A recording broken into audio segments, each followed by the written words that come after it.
consumer and business trends to make a lot of money now in 2025 and 2026. You might say to me, Leandro, are you crazy?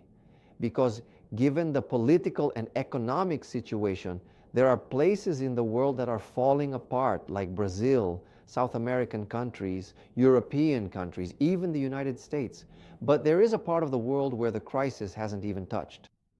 In Asia, the crisis hasn't touched. Here, where I'm speaking to you from in Dubai, here in the United Arab Emirates, the day the crisis hits the Burj Khalifa, my friend, Brazilians will have already been left with their teeth stuck to the wall. It's been a long time. And here, where I'm talking to you from, it's a place full of opportunities that needs your work, that needs your business, the things you sell. And that's what I want to talk to you about, because unlike what happens in the rest of the world, when you look, how do you measure whether a place is growing or not? The thermometer I use is called civil construction. Look, folks, civil construction is the locomotive that pulls all the cars of the economy. When civil construction is doing well, all sectors of the economy function well. When civil construction stops, the country enters a deep economic crisis. Companies become desperate. Widespread bankruptcies occur. Stock markets fall because civil construction brings the country to full employment. From the illiterate to the PhD, everyone has hope. A place to work in civil construction, it absorbs all kinds of labor. How does it work in the Arab world? If you have a construction company and you're going to build a building, you have to present something. When you go to get a permit from City Hall to build your building, you already have to show a bank statement with all the money needed to finish the building. You can't start a building and not finish it. You have to have the money in advance. In other words, you don't depend on the money from sales to be able to build the building. So here in the Arab world, they build not just one building, not two, not three, not even 10. Entire cities are raised every 6 months. In fact, I'm showing you right now some images of models that are displayed inside shopping malls here in Dubai, where entire cities are being sold off plan. But these entire cities that I'm showing you here, the money is already in the account to build these buildings. And of course, these models, all the ones I'm showing you here, I recorded a few weeks ago. And if I go back there today to the same place, none of them are there anymore. Do you know why? In just 15 days of exhibition, all the properties were sold. What takes developers in Brazil 6 months to sell off-plan properties, here it happens in just 15 days. So let's talk about what's trending, about how you can make money in a place like this, what you can sell in a place like this, which needs everything. So here, what is a great business opportunity for 2025, 2026? I'm going to highlight two very important sectors. Number one, food and beverages, of course. I usually say it's a foolproof business because it doesn't matter if a person is rich or poor, if they're beautiful or ugly. It doesn't matter if they're fat or thin. It doesn't matter if they're educated or not. Everyone needs to eat every day. So when you work with food and beverages, you have a product that you will always be able to sell. Do you remember back when there was the pandemic, what stayed open? It was the grocery store. Pharmacies, those didn't close, the rest did. Isn't that right? Exactly. So food and beverages never stop selling anywhere in the world.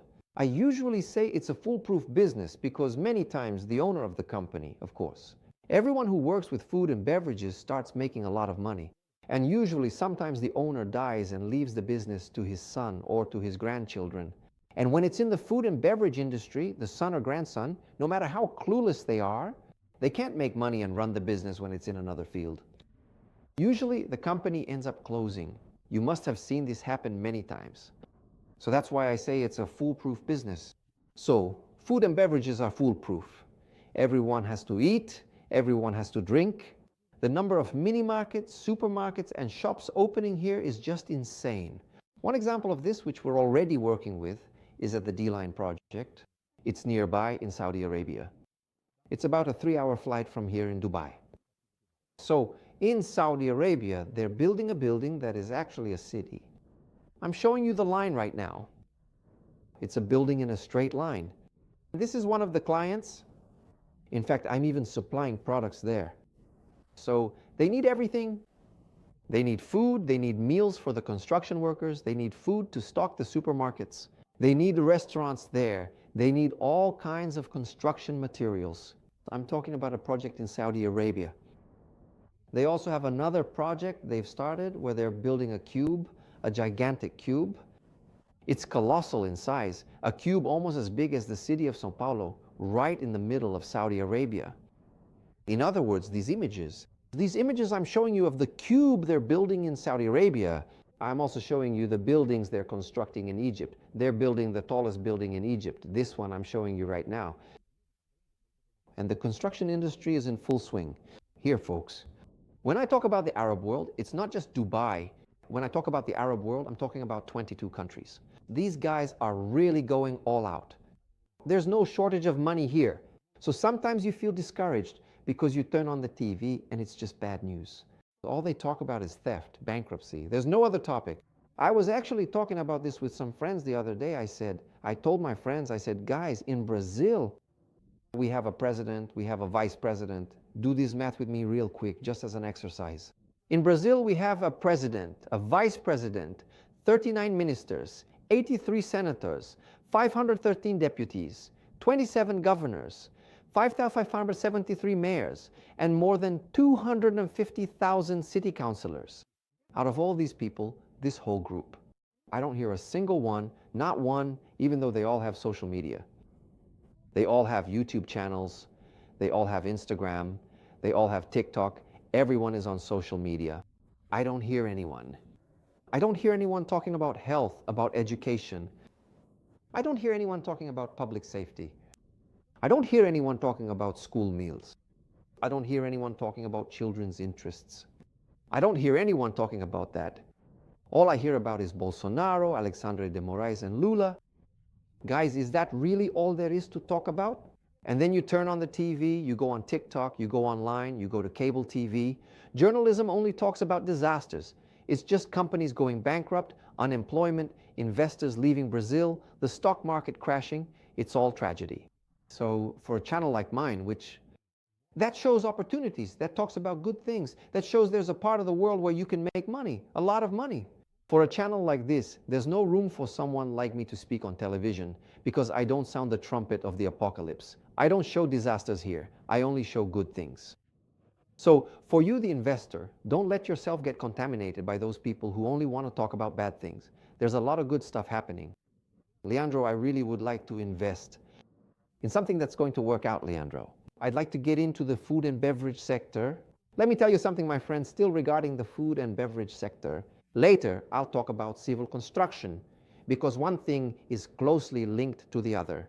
It took me years of my life, to realize that markets, supermarkets, don't actually sell food.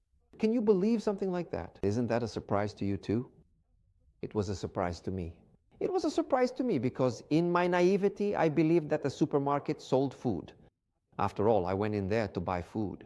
I like doing the grocery shopping at my house, so when I go into Carrefour, when I go into any supermarket, I go in with my cart, put food in it, and leave there with food. So in my mind, in my consumer mind, supermarkets sell food. Isn't it the same for you too? Well, life showed me that it's not like that at all, that I was completely mistaken. I found out that I was completely mistaken when I started bringing food and beverages here to the Arab world, because then I was surprised by the following. When I went to make my first sale to a supermarket, I went with a price list in hand, thinking there would be some bargaining, like I'll buy for this much, hey, give me a discount of that much. I imagined that kind of conversation would happen. So I went in prepared. I didn't show up there as a coffee salesman, not as a food and beverage salesman. I showed up almost like a gladiator.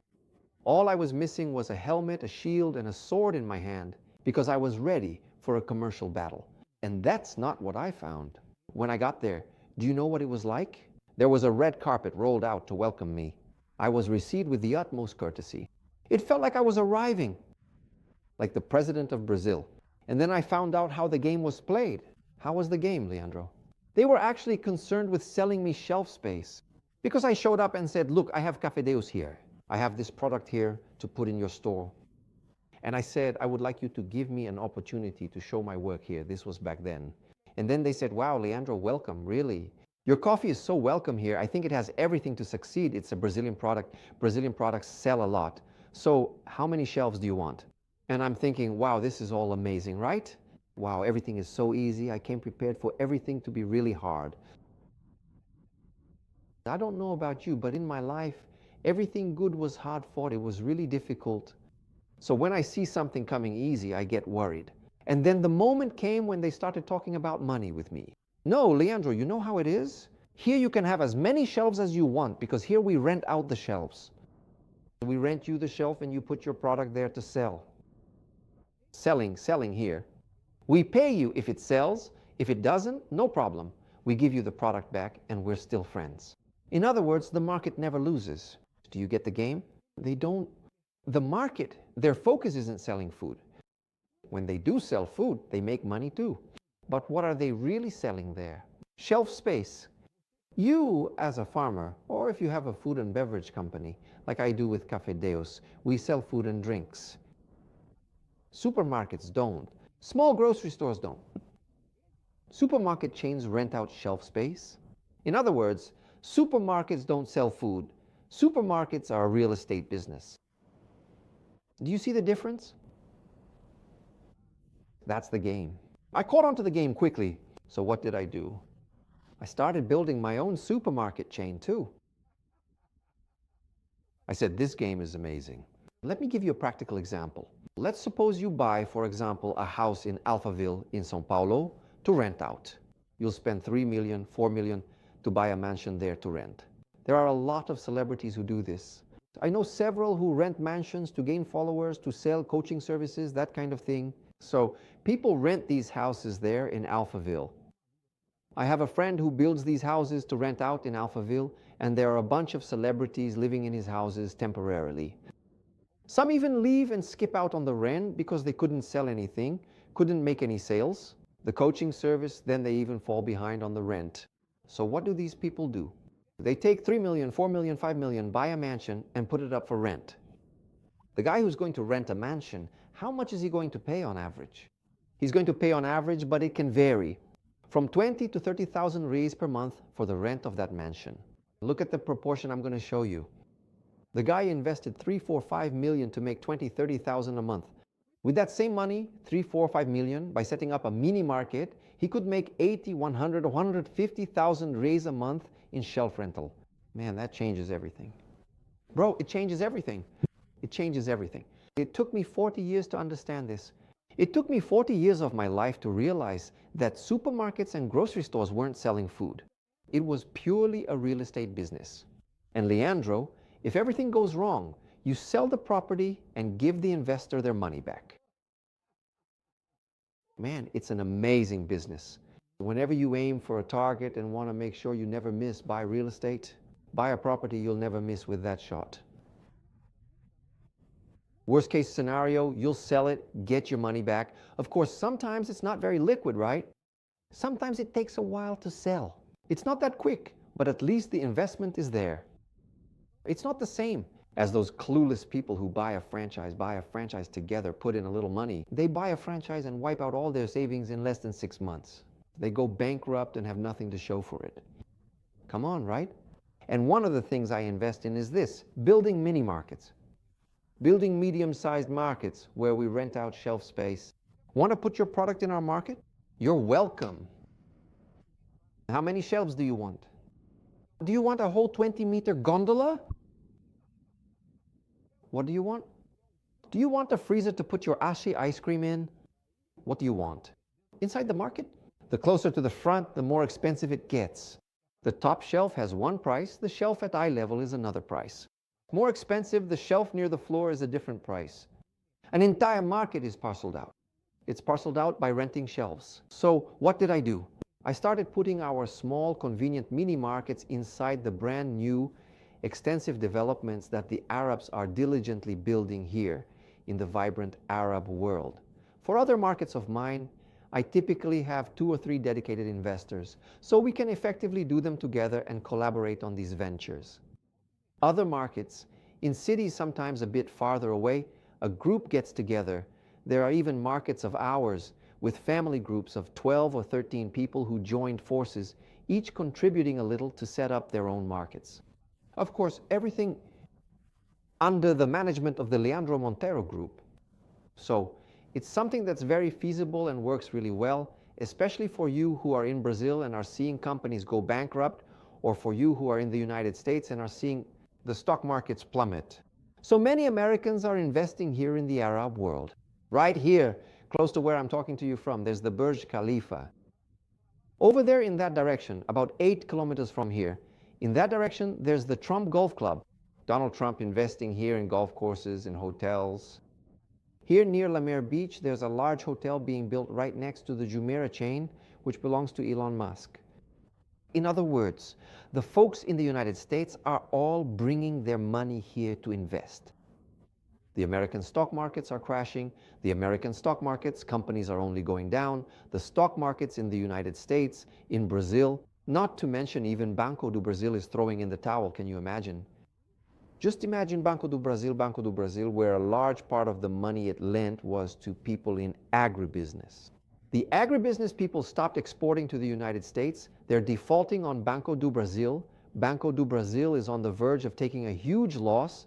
It's losing investors left and right. So for you who earned your money through hard work, for you who got your money by working, for you who don't have stolen money, for you whose money isn't inherited, you got your money through struggle, through sacrifice. For God's sake, don't go around acting clueless about this. Don't even say that to people. It'll look bad for you.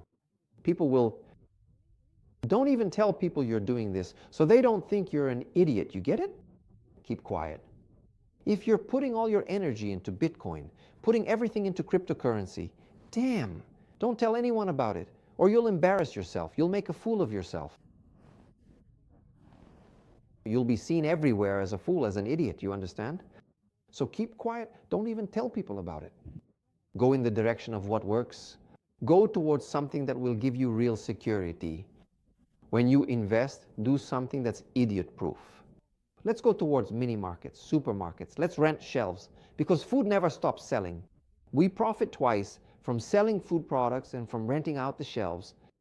And what if everything goes wrong? If everything goes wrong, we sell the property, split the money, and go play golf at the course by the traffic circle right here next door. That's the truth. So these are the two paths: food and beverages and construction. I combined both into one, and we're growing a network of markets here in the Arab world. Because doing this in the United States just isn't possible. You want to see something? There are markets. Just this thing I'm about to tell you could be a whole video for us to chat about for hours.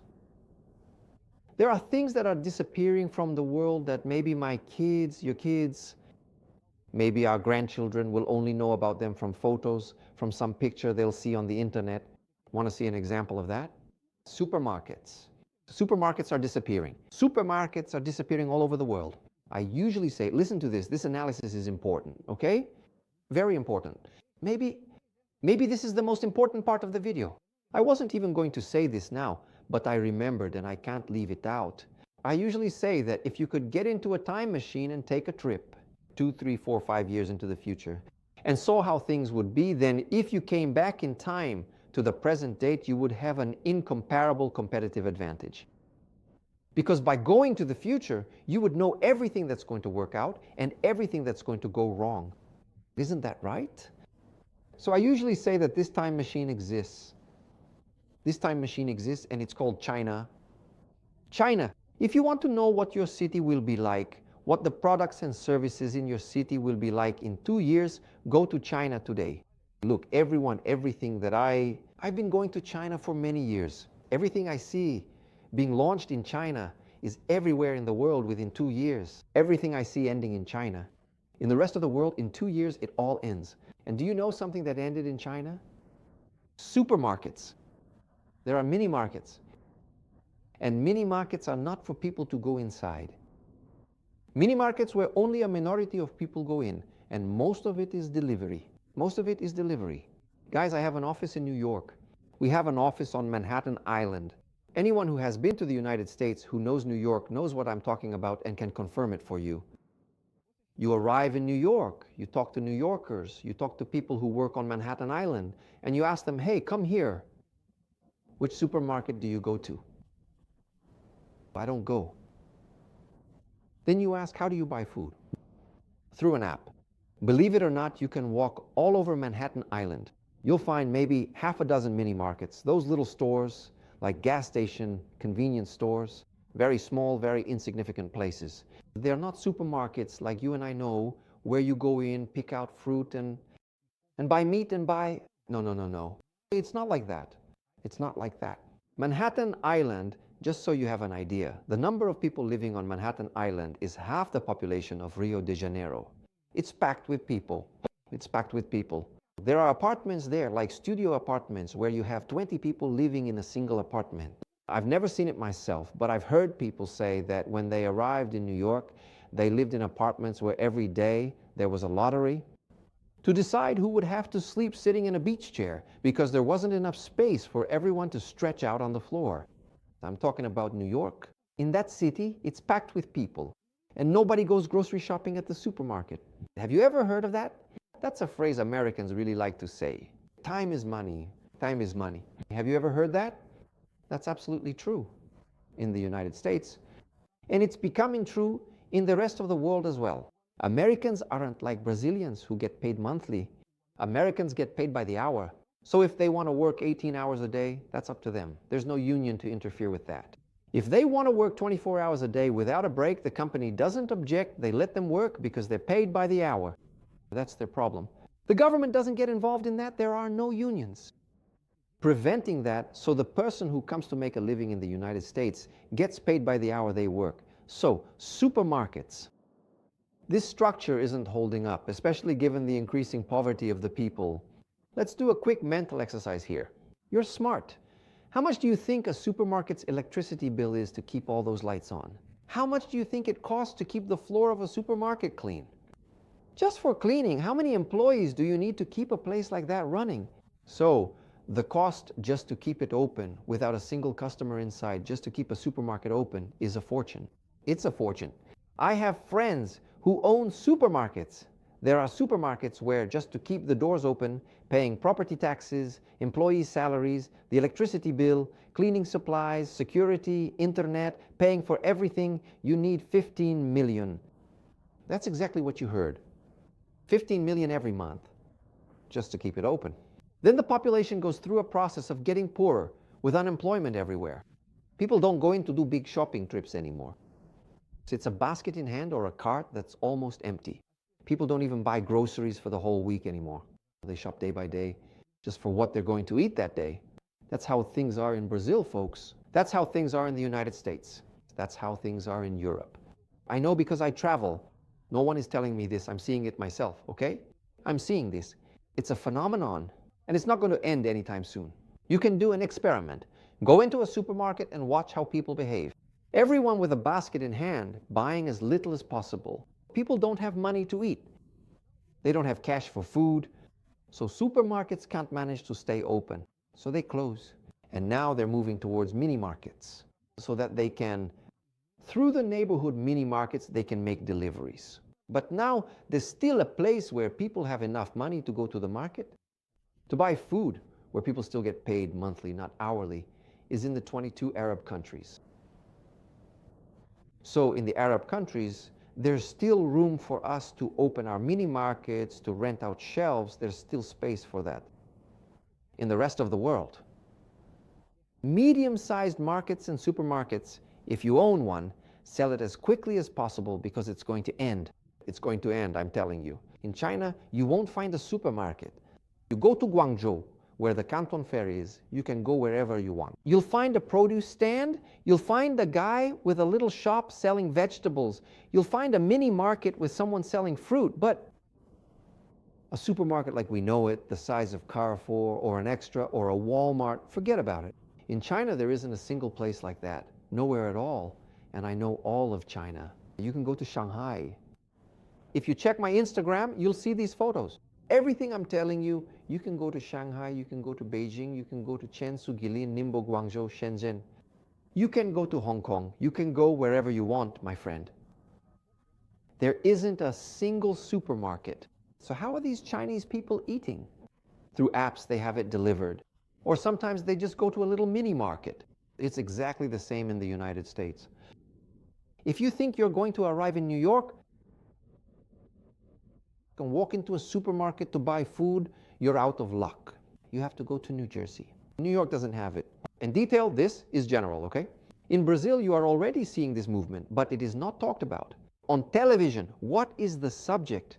Alexandre de Moraes, Bolsonaro, or Lula? Come on, for the love of God, let's talk about business. Let's talk about money. Let's talk about dough. What does that matter? Is it or isn't it? So, these movements that are happening, I don't see anyone talking about them. Only here on Leandro Monteiro's channel do you find these topics. So guys, Leandro, let's go. Consumer trends in the Arab world for 2025, 2026. Construction, food and beverages. Head in that direction and you'll do well. Get in touch with us so you can plan your investment with all the dates preset, everything organized so you can get organized and make a lot of money. Follow me on Instagram, on TikTok at Leandro Monteiro. It will be a great pleasure for me. We can talk during our consulting session. And who knows, maybe welcome you here in our meeting room right in front of the Burj Khalifa so we can count our millions together. A big hug from your friend Leandro Monteiro, and until our next meeting. See you then.